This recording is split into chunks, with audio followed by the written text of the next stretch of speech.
Hi friends, welcome to our channel. இன்னைக்கு நம்ம தக்காளி வச்சு இட்லி தோசைக்கு நல்ல பொருத்தமான சட்னி எப்படி பண்றது இந்த வீடியோல பார்க்க போறோம். சிம்பிளா செய்யக்கூடிய சட்னி இது நல்ல டேஸ்டா இருக்கும். இப்போ இந்த சட்னி செய்யிறதுக்கு கடாய் ஹீட் பண்ணிட்டு ஒரு 2 டீஸ்பூன் அளவுக்கு நல்லெண்ணெய் சேர்த்துக்கோங்க. ஆயில் லைட்டா ஹீட் ஆனதுக்கு அப்புறமா ஒரு 3 டீஸ்பூன் அளவுக்கு தோல் உளுந்து சேர்த்துக்கலாம். தோல் உளுந்துக்கு பதிலா வெள்ளை உளுந்தும் சேர்த்துக்கலாம். தோல் உளுந்து சேர்க்கும்போது இன்னும் நல்லா ஹெல்த்தியா இருக்கும். இப்போ அடுப்பை சிம்ல வச்சு நல்லா பொன்னிறமா வறுபட்டதுக்கு அப்புறமா உளுந்து மட்டும் தனியா எடுத்து வச்சிடலாம்.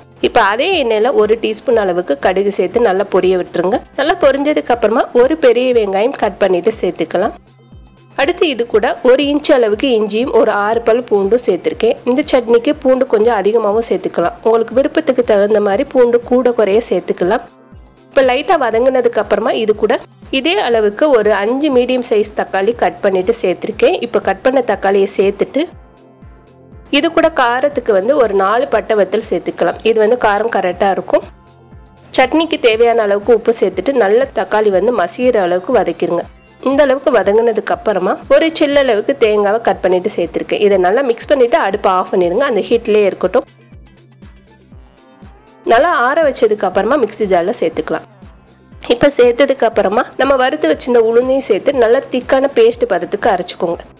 இந்த சட்னி நீங்கள் தயிர் சாதம் லெமன் சாதத்துக்கு வச்சு சாப்பிட்டீங்க செம்மையாக இருக்கும். கண்டிப்பாக ட்ரை பண்ணி பாருங்கள். இதில் கொஞ்சமாக தண்ணி மிக்ஸ் பண்ணிவிட்டு வேறு பவுலில் மாற்றிருக்கேன். இதை நீங்கள் அப்படியே கூட தாளிக்காமல் கூட சாப்பிடலாம். ஏற்கனவே கடுகு சேர்த்துருந்தனால நீங்கள் தாளிக்கணும்னு அவசியம் இல்லை. இதில் உளுந்து இஞ்சி பூண்டுலாம் சேர்த்துருக்கனால நல்ல டேஸ்ட்டாக இருக்கும். இதில் விருப்பப்பட்டீங்கன்னா கொஞ்சம் கருவேப்பிலை தாளித்து சேர்த்துக்கலாம். நல்ல டேஸ்டியான தக்காளி வச்சு சிம்பிளாக செய்யக்கூடிய சட்னி இது. கண்டிப்பாக ட்ரை பண்ணி பாருங்கள். இந்த வீடியோ உங்களுக்கு பிடிச்சிருந்துச்சுன்னா லைக் பண்ணுங்கள், ஷேர் பண்ணுங்கள். மறக்காமல் நம்மளோட சேனலுக்கு சப்ஸ்கிரைப் பண்ணுங்கள். தேங்க்யூ.